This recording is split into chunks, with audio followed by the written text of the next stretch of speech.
It was meant to be just another Friday class trip.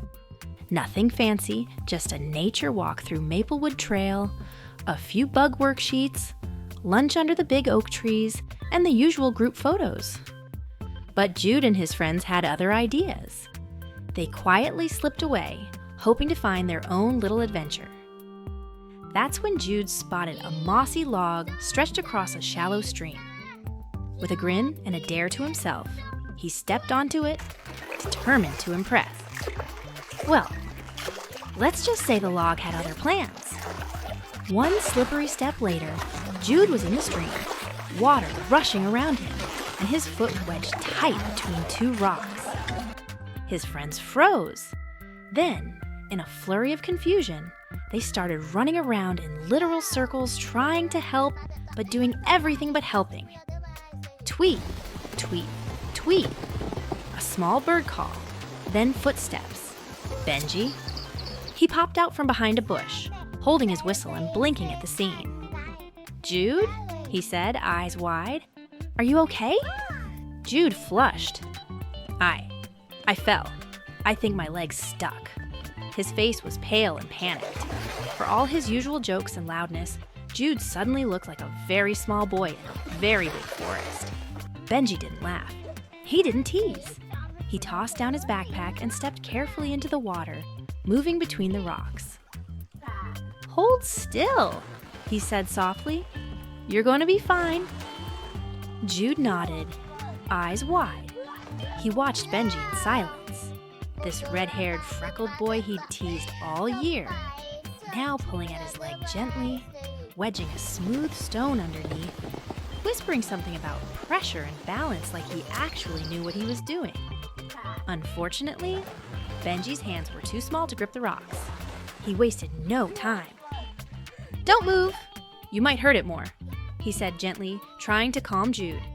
He turned and reached for his whistle. Not to comfort himself this time, but with purpose. He put it to his lips and blew. Tweet! A long, sharp note pierced through the woods. Birds fluttered in the trees. A squirrel darted from a branch. It didn't sound like a toy. It sounded like a call, like something serious. Another tweet, then another. 3 short bursts. A pattern, just like Grandpa had taught him. If you're in the forest and need help, Grandpa had said, call the trees. They'll carry the sound. And they did.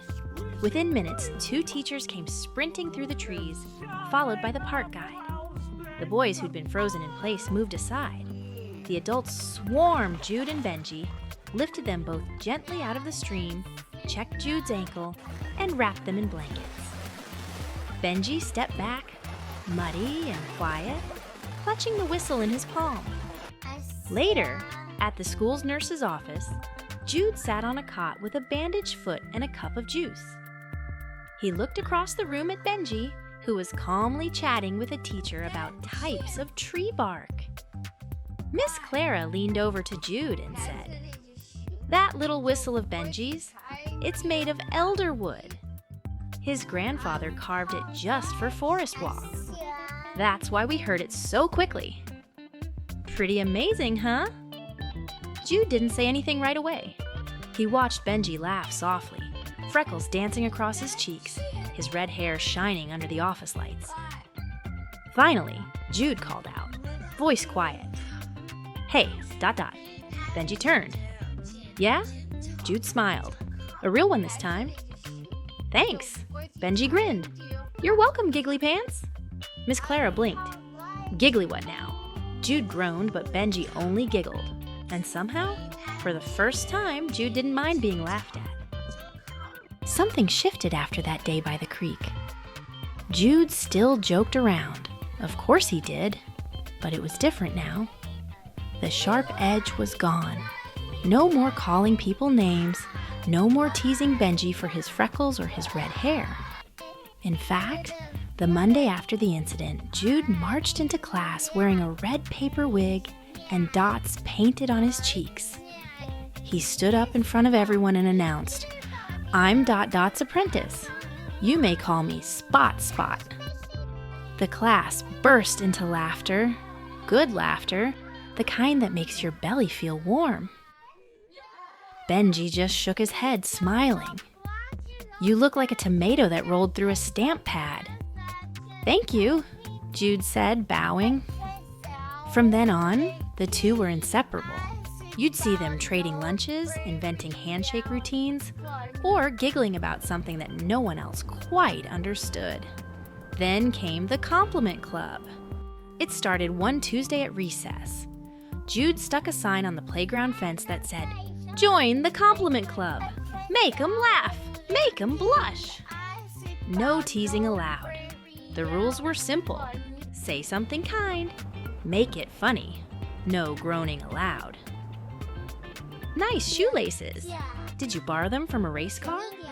Your hair is so shiny I think I saw my reflection wave at me. You've got the brain of a genius and the snack game of a legend. Everyone wanted in. Even teachers joined, dropping compliments with raised eyebrows and smirks. And whenever someone new joined, Benji would blow his whistle once, soft and sweet like a welcome call. Jude loved that whistle. Sometimes across the playground, he'd blow into a straw and pretend to answer. One tweet meant snack time. 2 tweets meant I forgot my math book again. 3 tweets? Always want to hang out after school? Benji always understood. One Friday afternoon, as they packed up for the weekend, Jude tapped Benji's desk and whispered, "You're the weirdest, kindest bird boy I've ever met." Benji grinned. "And you're the silliest, loudest tomato head I know." They laughed so loud that the teacher had to shush them. But she was smiling too.